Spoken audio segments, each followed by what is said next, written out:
कि हमारी जो भगवान वेदव्यास की परंपरा है, अभी आपने सबने देखा कि वेदव्यास भगवान की पूजा, भगवान कृष्ण की पूजा, कृष्णम वंदे जगत गुरु, और वेदव्यास भगवान जगत गुरु हैं, और अपने आचार्य गुरु, परम गुरु, परात्पर गुरु और परमेष्ठी गुरु, इस पद्धति से पूजा हमने भी संपन्न की है। और हम आशा करते हैं कि जिन भी महापुरुषों ने इस पूजा का दर्शन किया है वो अपनी शाश्वत सनातन भगवत गुरु परंपरा से जुड़े होंगे। भले ही व्यवस्था के कारण एक व्यक्ति ने पूजा की हो, वो देखने में लगता है कोई एक कर रहा है, पर मानसिक उपचार से प्राय सबने पूजा का आनंद लिया होगा।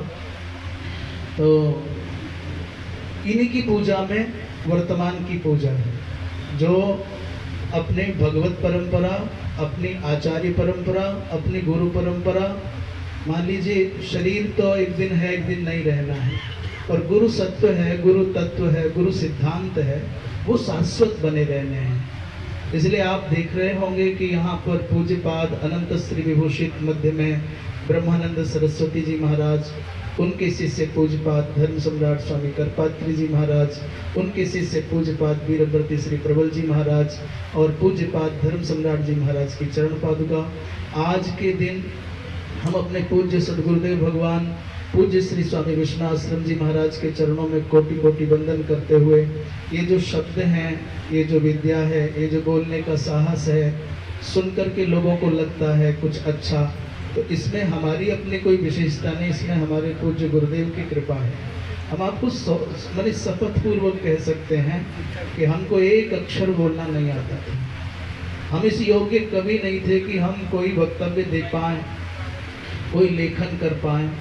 तो जिन गुरुजनों की कृपा से, जिन्होंने हमें शिक्षा प्रदान की, शिक्षा गुरुओं के रूप में जो भी आचार्य हमारे रहे हैं, और पूज्यपाद स्वामी विश्वनाश्रम जी महाराज का तो ऋण हम संभवतः कई जन्मों में कभी न चुका पाए, क्योंकि वेदांत, श्रीमद् भागवत आदि की जो विद्या उन्होंने प्रदान की, उसको हम ही, हमारा हृदय समझ सकता है।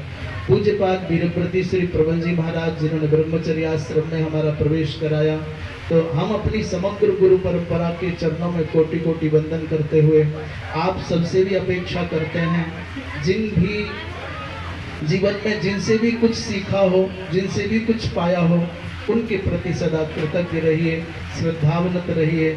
और आज के दिन विशेष रूप से उनको भी हम वंदन करते हैं, जिन्होंने बाल्यकाल से प्रथम कक्षा से लेकर के गुरुतर ग्रंथों का ज्ञान दिया, उन सब आचार्यों को। और ऐसे लोगों को भी नमन जो बहुत कुछ चोटें मार करके भी सिखाते हैं। मूर्तिकार जैसे गढ़ता है, कुछ चोटें मार करके पाषाण से मूर्ति का आविष्कार करता है, ऐसे कुछ और भी इस प्रकार के गुरु होते हैं, समय के अनुसार शिक्षा देते हैं, सिखाते हैं, जीना सिखाते हैं।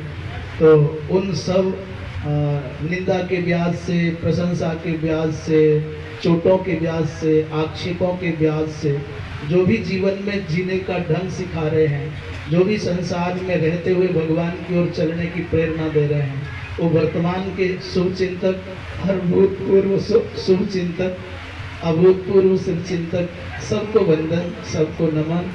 आप सब पधारे हैं, आप सबकी उपस्थिति का अभिनंदन।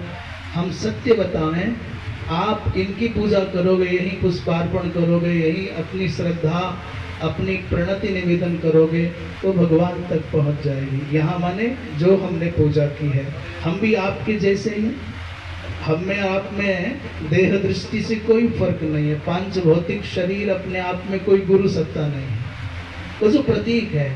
तो आप सब श्रद्धा पूर्वक यहाँ नमन करें, और दो बातें फिर बैठ करके करेंगे। भगवान की कृपा से बरसात अपना आनंद कर रही है। बोलिए वृंदावन बिहारी लाल की जय। पूज्यपाद धर्म सम्राट स्वामी श्री करपात्री जी महाराज की जय। पूज्यपाद सदगुरुदेव भगवान पूज्य श्री वीरव्रती प्रबल जी महाराज की जय। पूज्यपाद सदगुरुदेव भगवान पूज्य श्री स्वामी विष्णुआश्रम जी महाराज की जय। सकल गुरु मंडल की जय। संत मूर्तियों की, विद्वत समाज की, हर हर महादेव।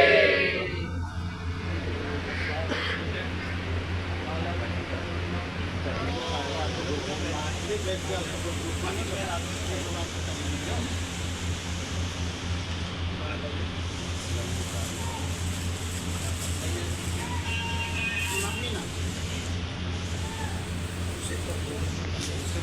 अब सामने का जो है खाली कर दें, जो लोग मिलना चाहेंगे यहाँ पुष्पार्पण करके पूरी से मिलते हैं, और जो मिल तो गए उधर पीछे जाते रहें। ऐसा क्रम बना लेंगे तो सबको सुविधा हो जाएगी। जैसी छोटी जगह है उसी में निर्वाह करें, असुविधाओं के बीच में आनंद लें। सुविधाओं में तो सारी दुनिया प्रसन्न रहना जानती है, जो असुविधाओं में भी प्रसन्न रहना जाने वो श्रेष्ठ मनुष्य माना जाता है। गुरु जी प्रणाम करें और यहाँ चले। भैया वो सागर जी जा रहे हो